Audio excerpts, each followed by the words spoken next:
Hello everyone, hello dear student, आप सभी का स्वागत है आज की इस क्लास में। और मैं बात करने वाला हूं हाल ही में आरबीआई के द्वारा लिए गए एक डिसीजन के बारे में। एक्चुअली डिसीजन है आरबीआई का एक बैंक के लाइसेंस को रद्द करने से रिलेटेड।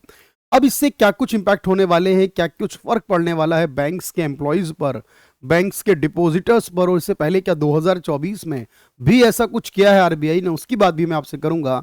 तो कंप्लीट इंफॉर्मेशन के साथ हम बात शुरू करते हैं जल्दी से। तो ये बात ये है कि आरबीआई ने हाल ही में एक बैंक है उत्तर प्रदेश के गाजीपुर का, जिसका नाम है पूर्वांचल सहकारी बैंक लिमिटेड।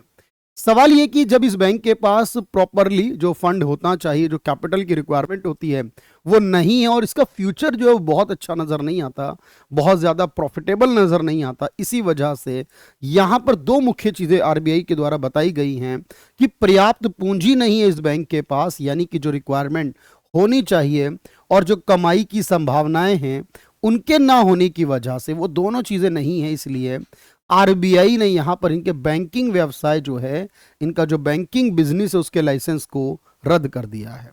ये फैसला अभी हाल ही में आरबीआई ने लिया है और इस बैंक का नाम है पूर्वांचल सहकारी बैंक लिमिटेड, जो कि उत्तर प्रदेश के गाजीपुर से रिलेट करता है। लेकिन अब सवाल ये कि इस आरबीआई का ये फैसला आ चुका है, 15 जून से ही अपना ऑपरेट करना बंद कर चुका है 2024 में। लेकिन इंपॉर्टेंट है इसके डिपॉजिटर्स का क्या होगा। देखो, याद रखना है कि जब हम बात ये करते हैं सर कोई भी बैंक हो, क्योंकि अगर मैं बात करूं 2024 के विषय में, तो मैं आपको यहां एक बात और समझा के चलता हूं कि इससे पहले भी अगर आप देखो कि 5 फरवरी 2024 को आरबीआई ने ही वित्तीय स्थिति बहुत कमजोर होने की वजह से, यानी इसके ऊपर यहाँ वीक फाइनेंशियल होने की वजह से, महाराष्ट्र के जयप्रकाश नारायण नागरी सहकारी बैंक लिमिटेड जो है उसके लाइसेंस को रद्द किया था। यानी ये न्यूज भी 2024 की है। जयप्रकाश नारायण नगरी सहकारी बैंक का लाइसेंस 2024 में रद्द हो चुका। इसी तरह से अगर आप देखो 12 जनवरी 2024 को भी दी हिरियूर अर्बन कोऑपरेटिव बैंक जो है, जो हिरियूर नाम की एक जगह है कर्नाटक में, the Hiriyur urban cooperative bank जो कि हिरियूर कर्नाटक में आता है, इसका भी लाइसेंस आरबीआई ने रद्द किया था। और अगर हम देखें आरबीआई ने ही यहां पर अनियमित ऋण का हवाला देकर दिल्ली के अंदर जो स्थित है एक एनबीएफसी जिसका नाम था एस मनी इंडिया लिमिटेड, इसका भी लाइसेंस रद्द किया था। यानी इससे पहले कुछ एनबीएफसी हो या बैंक हो, उनके लाइसेंस को आरबीआई रद्द करता है।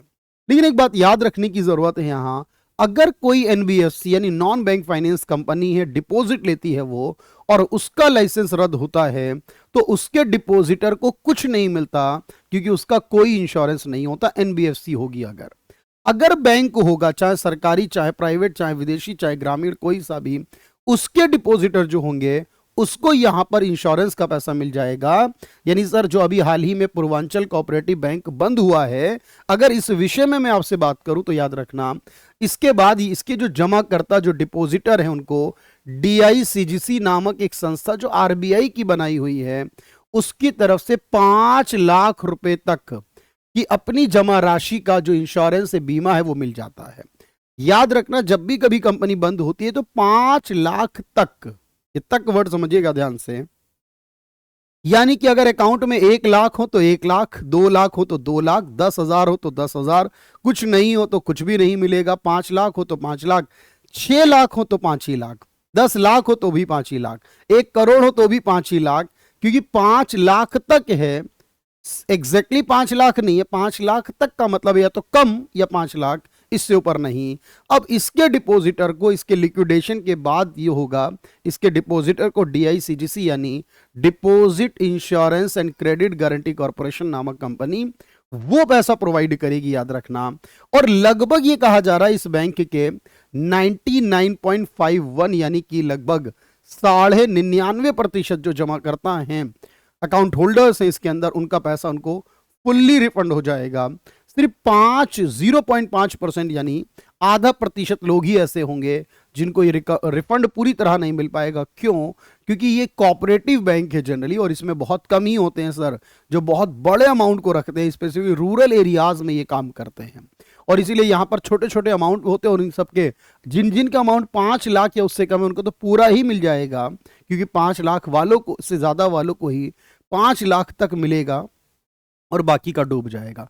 तो ऐसी जब भी कोई न्यूज आती है तो डिपॉजिटर पर क्या इंपैक्ट होता है याद रखना, और इसके एम्प्लॉयज, क्योंकि ये कोऑपरेटिव बैंक, इसके पर्सनल एम्प्लॉयज, उनको जनरली तौर पर कुछ अमाउंट वगैरह एक्स्ट्रा प्रोवाइड करके दिया जाएगा, और उसके बाद वो किसी और जो एक रिटायर्ड जो एक्स ऑफिस जो पर्सन है उसके रूप में, एक्स पर्सनल के रूप में वो कहीं और भी नौकरी तलाश कर सकते हैं।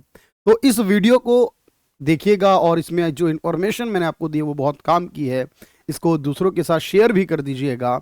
और बैंकिंग एग्जाम की अगर आप तैयारी कर रहे हो, अच्छे से करना चाहते हो, तो कैरियर विल ऐप पर आ जाइएगा मेरे साथ, और कैरियर विल आपको पूरे बैंकिंग के स्पेशल बैच, और अभी तो आईबीपीएस आरआरबी के जो बैचेस है वो भी आ चुके हैं, पीओ क्लर्क के बैचेस ऑलरेडी रन कर रहे हैं, और यहाँ पर हमेशा न्यू बैचेस आते रहते हैं। Thank you everyone, thank you so much.